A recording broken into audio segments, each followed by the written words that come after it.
Onion samosa. ஒரு பவுல் எடுத்துக்கோங்க. 2 cup மைதா மாவு, தேவையான அளவு உப்பு, நல்லா மிக்ஸ் பண்ணிக்கோங்க. இப்போ 1 கிளாஸ் அளவுக்கு தண்ணி. இப்போ நமக்கு மாவு ரெடி ஆயிடுச்சு. இந்த மாதிரி தான் ஒயிட் கிளாத் ஏதாவது இருந்தது அப்படின்னா அதை இதை வந்து மூடி வைக்கணும். சேம் ஒரு காஷ்மீர் சில்லி பவுடர் போட்டுக்கோங்க. போட்டுட்டு நல்லா மிக்ஸ் பண்ணி விட்டுக்கோங்க.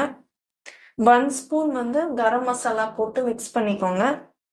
அப்போ நம்ம ஃப்ரை பண்ணி எடுக்கும்போது கரெக்டாக இருக்கும். ஆனால் உள்ளேயும் வெந்திருக்கும். சமோசா ஒன்று போட்டு ஃப்ரை பண்ணி பார்க்கலாம் எப்படி வருதுன்னு.